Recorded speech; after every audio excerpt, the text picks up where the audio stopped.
I'm Dr. Khyati Wadhar. Welcome back to my channel.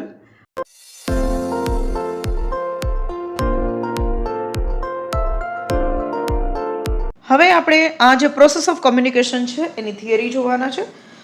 Students ખાસ યાદ રાખજો, process of communication જે છે એ one of the most important topic છે, એટલે આ ટોપિકને મિસ ન કરતો, એક્ઝામમાં ખાસ તૈયાર કરીને જજો. પ્રોસેસ ઓફ કમ્યુનિકેશન છે છેલ્લા 10 વર્ષથી બિઝનેસ કમ્યુનિકેશનની અંદર પહેલા સેમેસ્ટર 3 અને 4ની અંદર આ સબ્જેક્ટ આવતો હતો, ત્યારે પણ પૂછાતું હતું, અને આ વખતે સેમેસ્ટર 5ની અંદર મૂકેલું છે. તો one of the most important topic છે process of communication.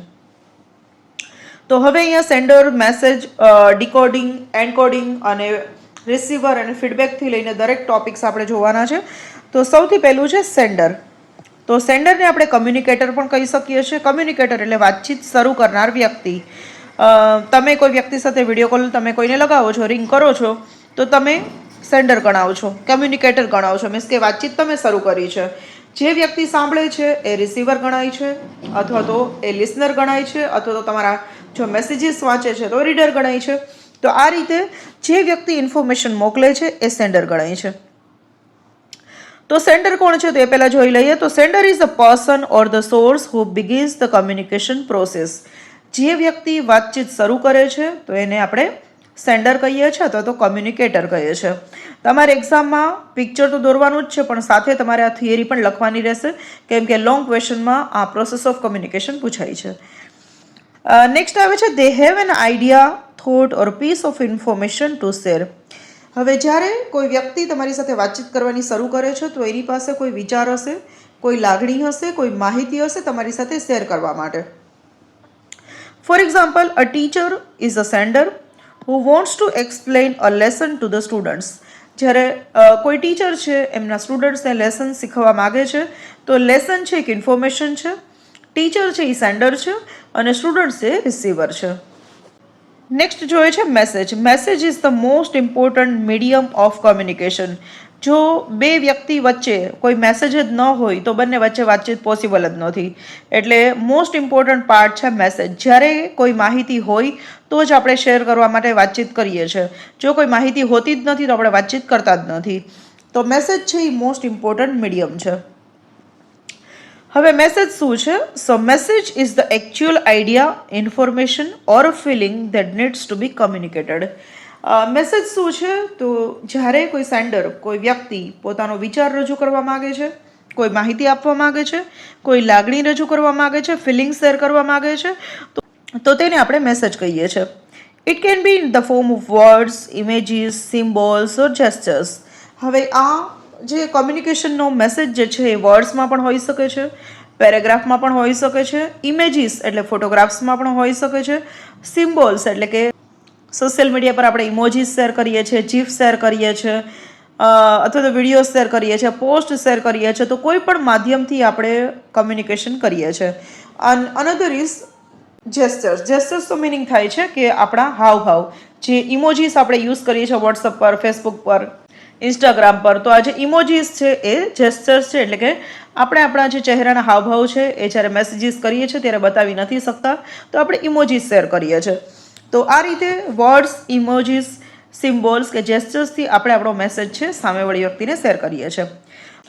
For example, the teachers explanation of the topic is the main message. જ્યારે ટીચર તમને કંઈ ટોપિક એક્સપ્લેન કરે છે તો એ જે ઇન્ફોર્મેશન છે એ મેઇન મેસેજ છે. નાઉ લેટ્સ સી ધ મીડિયમ. તો મીડિયમ જે છે એનો મિનિંગ થાય છે ચેનલ. ચેનલ મતલબ કયા માધ્યમથી મેસેજ જાય છે. તમે તમારા પેરેન્ટ્સ સાથે વાત કરતા હોય ફેમિલીની અંદર, તો તમે ફેસ ટુ ફેસ, સામસામે વાતચીત કરો છો, તો એને ફેસ ટુ ફેસ કમ્યુનિકેશન કહેવાય છે. કદાચ તમારો ભાઈ કે બેન બહાર છે, તમે એની સાથે વિડીયો કોલ કે ફોન પર કે મેસેજ પર કે ચેટિંગથી વાત કરો છો, તો એ તમે ઓનલાઈન એની સાથે કમ્યુનિકેશન કરો છો, વર્ચ્યુઅલી કરો છો. કદાચ તમે તમારા ટીચર સાથે ફેસ ટુ ફેસ વાતચીત કરો છો તો એ ફેસ ટુ ફેસ કમ્યુનિકેશનમાં ગણાશે. કદાચ તમને કોઈ કન્ફ્યુઝન છે, તમે તમારા ફ્રેન્ડ સાથે અથવા તો કલીગ સાથે અથવા તો ક્લાસમેટ સાથે અથવા તો કોઈ પણ સાથે ફોન પર વાતચીત કરો છો, તો એ ફોન કોલ કમ્યુનિકેશન ગણાય છે. તો તમે કયા માધ્યમથી વાતચીત કરો છો ને એ મોસ્ટ ઇમ્પોર્ટન્ટ છે. તો મીડિયમ જે છે, મીડિયમનો મિનિંગ થાય છે this is the method or tool use to send the message. Message મોકલવા માટે તમે કયા માધ્યમનો યુઝ કરો છો એ તમે મીડિયમ પણ કહી શકો અને તમે એને ચેનલ પણ કહી શકો છો. જેમ કે આપણે ટીવીની અંદર અલગ અલગ કલર્સ છે, સબ ટીવી છે અથવા તો ઝી સિનેમા છે, આ બધી ચેનલ્સ જોઈએ છે. તો ચેનલ્સનું કામ શું છે કે એવું પ્લેટફોર્મ છે કે ત્યાંથી એપિસોડ્સ અને મૂવીઝ, સિરિયલ્સ બ્રોડકાસ્ટ કરવામાં આવે છે અને ઓડિયન્સ સુધી પહોંચાડવામાં આવે છે. તો ચેનલનો મિનિંગ થાય છે મીડિયમ. હવે છે કમ્યુનિકેશનની અંદર જે મીડિયમ મીન્સ કે ચૂઝ કરીએ છીએ કે આપણે કયા માધ્યમથી વાતચીત કરવી છે, મળીને વાતચીત કરવી છે, ફોન પર વાતચીત કરવી છે, વિડીયો કોલથી કરવી છે, ઈમેલથી કરવી છે, સોશિયલ મીડિયા પર શેર કરીને કરવું છે. તો એમાં તમે સ્પોકન વર્ડ્સ પણ હોઈ શકે, તમે બોલીને પણ વાતચીત કરી શકો, મીન્સ કે તમે વોઇસ રેકોર્ડિંગ મોકલી શકો, તમે વિડીયો કોલથી વાત કરી શકો, તમે તમારું રેકોર્ડેડ કોઈ સેશન છે મૂકી શકો છો. તો તમે સ્પોકન વર્ડ્સ બોલેલા શબ્દોથી પણ મોકલી શકો.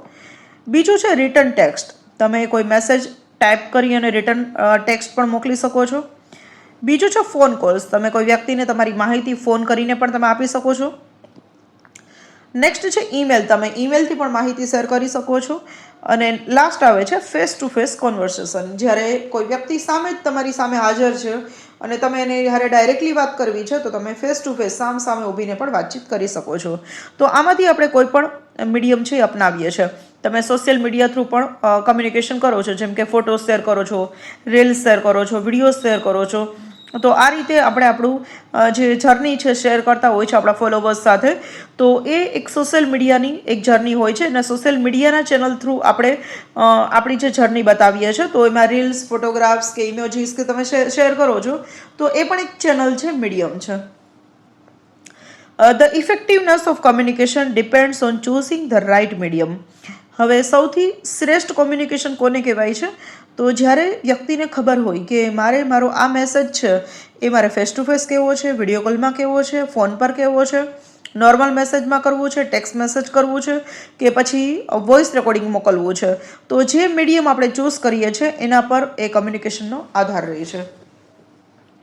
તો મીડિયમ જોઈ લીધા પછી હવે જોવાનું છે રિસીવર અથવા તો લિસનર અથવા તો ઓડિયન્સ, કે જે વ્યક્તિ આપણો મેસેજ વાંચે છે અથવા તો આપણને સાંભળે છે અથવા તો આપણને રિસ્પોન્ડ કરે છે. The receiver is the person or a group who gets the message. જે વ્યક્તિ, સામેવાળી વ્યક્તિ, જેમાં એક વ્યક્તિ પણ હોઈ શકે, મોટું ગ્રુપ પણ હોઈ શકે, unlimited members of the group હોઈ શકે અને એક વ્યક્તિ પણ હોઈ શકે, વધારે વ્યક્તિ પણ હોઈ શકે. જે વ્યક્તિ આપણો મેસેજ વાંચે છે, જે વ્યક્તિ મેસેજ સાંભળે છે, તો એને આપણે રિસીવર કહીએ છીએ. They interpret and understand the meaning according to the knowledge and experience. હવે જ્યારે આપણે મેસેજ કોઈને વાત કરીએ છીએ તો એ વ્યક્તિ પોતાની મેન્ટાલિટી પ્રમાણે, પોતાના એટીટ્યૂડ પ્રમાણે અને પોતાની જે રીતે સમજવો છે, પોતાના એક્સપિરિયન્સ અને પોતાના નોલેજ પ્રમાણે આપણા મેસેજને સમજવાનો પ્રયત્ન કરશે. For example, students listening to the teacher are the receivers. તો જ્યારે કોઈ ટીચર તમને સમજાવે છે તો ટીચર સેન્ડર છે અને સ્ટુડન્ટ્સ મેસેજ રિસીવ કરે છે, સાંભળે છે, સમજે છે તો એ રિસીવર ગણાય છે. તો અહીંયા રિસીવર જે છે એ કોને કહેવાય છે, રિસીવરનું કામ શું છે અને રિસીવરનું એક એક્ઝામ્પલ પણ મેં તમને અહીંયા આપેલું છે કે સ્ટુડન્ટ્સ છે ટીચરને સાંભળે છે તો સ્ટુડન્ટ્સ રિસીવર છે. કદાચ સ્ટુડન્ટ્સ કોઈ ક્વેશ્ચન પૂછવા માટે આવે છે ટીચર્સને તો સ્ટુડન્ટ્સ જે સેન્ડર છે, ટીચર સાંભળે છે તો ટીચર રિસીવર થશે. તો જે વ્યક્તિ બોલે છે એ સેન્ડર છે અને એને એન્કોડર પણ કહી શકાય. એન્કોડર એટલે મેસેજ મોકલનાર વ્યક્તિ, અને એ જે પ્રોસેસ સેન્ડ કરવાની જે પ્રોસેસ છે એને એન્કોડિંગ કહેવાય છે. અને જ્યારે કોઈ વ્યક્તિ મેસેજ રિસીવ કરે છે, પછી ઓનલાઈન હોય, ઓફલાઈન હોય કે કોઈ પણ રીતે હોય, તો જે વ્યક્તિ મેસેજ સાંભળે છે, મેસેજ વાંચે છે, એને આપણે રિસીવર કહીએ છીએ. રિસીવરનો બીજો મિનિંગ ડિકોડર પણ છે અને લિસનર પણ છે. તો અહીંયા આપણે રિસીવર વિશે જોયું. હવે જોવાનું છે ફીડબેક. તો હવે આપણે જોવાનું છે ફીડબેક. તો ફીડબેક મોસ્ટ ઇમ્પોર્ટન્ટ છે.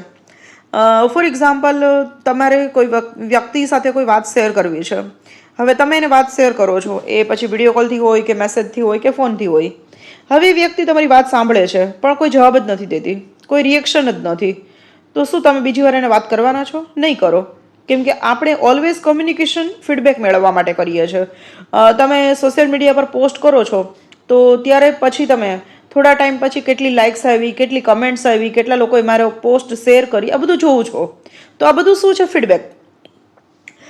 તમે કોઈ વ્યક્તિને વાત કરો છો અને તરત તમને રિસ્પોન્સ મળે છે કોઈ કોમેન્ટ્સ આવે છે અથવા તો તમને કોઈ સજેશન મળે છે, કોઈ તમને એપ્રિશિએશન મળે છે, તો તમને વાત કરવી વધારે ગમશે, તમે એની સાથે કન્ટિન્યુ વાત કરશો. તો આ છે ફીડબેક. તો હંમેશા આપણે વાતચીત એ માટે કરીએ છીએ કે આપણને ફીડબેક જોઈએ છે.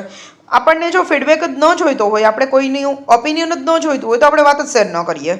તો ઓલવેઝ આપણે હંમેશા લાઇક્સ જોઈએ છે, કમેન્ટ્સ જોઈએ છે, અથવા તો કોઈનો ફીડબેક જોઈએ છે.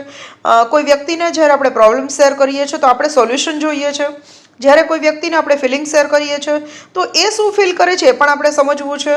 તો હંમેશા આપણે સામેવાળી વ્યક્તિ શું વિચારે છે, એનો શું ઓપિનિયન છે, એનો શું ફીડબેક છે, એ સમજવા માટે આપણે કોમ્યુનિકેશન કરતા હોઈએ છીએ. તો ફીડબેક છે મોસ્ટ ઇમ્પોર્ટન્ટ છે.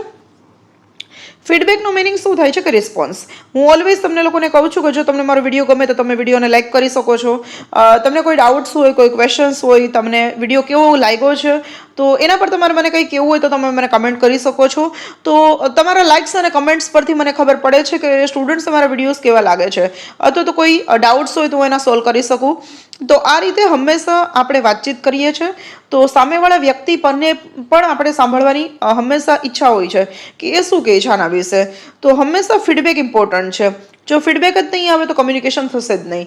તમે કોઈ વ્યક્તિને એકવાર તમારો પ્રોબ્લેમ શેર કરશો અથવા તો ફિલિંગ શેર કરશો અને કોઈ જવાબ નહીં મળે, રિસ્પોન્ડ નહીં મળે, ઘણીવાર તમારા મેસેજની બ્લુ ટિક થઈ જાય અને જવાબ નથી આવતો, તમે ગુસ્સે થઈ જાઓ છો, એગ્રેસિવ થઈ જાઓ છો, ચીડચીડા પણ થઈ જાય છે, ફોન કરીને એને ખખડાવો છો, અથવા તો તમે એની યારે વાતચીત કરવાનું બંધ કરી દો કે તે મારા મેસેજનો રિપ્લાય ન કર્યો.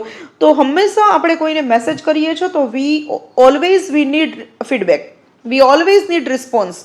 તો રિસ્પોન્સ મળે છે તો વાતચીત આગળ ચાલે છે, જો રિસ્પોન્સ નથી મળતો તો વાતચીત આગળ નથી ચાલતી. So feedback is most important. So what is this feedback? Feedback is the reaction or the reply of the receiver to the sender's message. જ્યારે સેન્ડર તમને કોઈ મેસેજ મોકલે છે, જે રિપ્લાય આપો છો, જે રિએક્શન આપો છો, એ ફીડબેક છે. It shows whether a communication was successful or not. તમારા ફીડબેક ઉપરથી સેન્ડરને ખબર પડશે કે મારી વાતચીત મેં જે શેર કરી છે તો એનાથી એ વ્યક્તિનું શું કહેવું છે, શું એને સારી લાગી, ખરાબ લાગી, શું ઓપિનિયન છે. For example, students answering questions or company replying to customers email. અહીંયા બે એક્ઝામ્પલ આપેલા છે કે સ્ટુડન્ટ્સ જો ક્વેશ્ચન આન્સર આપે છે, જ્યારે ટીચર ક્લાસમાં ક્વેશ્ચન પૂછે છે, અને જો સ્ટુડન્ટ્સ કોઈ આંગળી ઊંચી ન કરે તો પછી શું કરશે, ટીચર પોતે આન્સર આપી દેશે, કેમ કે એને ખ્યાલ છે કે સ્ટુડન્ટ્સને નથી આવડતું. પણ જે સ્ટુડન્ટ્સને આવડતું હશે એ આંગળી ઊંચી કરશે અને આન્સર આપશે. તો ફીડબેકને કારણે ટીચર્સને ખબર પડશે કેટલા વિદ્યાર્થીઓને આવડે છે, કેટલા વિદ્યાર્થીઓને નથી આવડતું. એ રીતે કંપનીને પણ જો કસ્ટમર્સના કોઈ પ્રોબ્લેમ્સ આવશે તો એ કસ્ટમર્સને કંપની છે રિપ્લાય કરવાનો પ્રયત્ન કરશે. તો હંમેશા ફીડબેક છે વાતચીતની અંદર, કમ્યુનિકેશનની અંદર ખૂબ જ ઇમ્પોર્ટન્ટ છે. તો હવે આપણે આ ટોપિકને અહીંયા જ ક્લોઝ કરીએ છીએ. આજે આપણે પ્રોસેસ ઓફ કમ્યુનિકેશન છે ડિટેલમાં જોયું, અને હવે નેક્સ્ટ વિડીયોની અંદર આપણે બેરિયર્સ ટુ કમ્યુનિકેશન જોવાના છે. તો મળીએ છીએ નેક્સ્ટ વિડીયોની અંદર. તમને જો વિડીયો ગમ્યો હોય તો વિડીયોને લાઇક કરી દેજો, તમારા ફ્રેન્ડ્સ સુધી મેક્સિમમ શેર કરજો, અને નીચે કોમેન્ટ કરજો કે તમને આ વિડીયો કેવો લાગ્યો છે. તો મળીએ છીએ નેક્સ્ટ વિડીયોની અંદર. ત્યાં સુધી thank you everyone for watching and bye for now.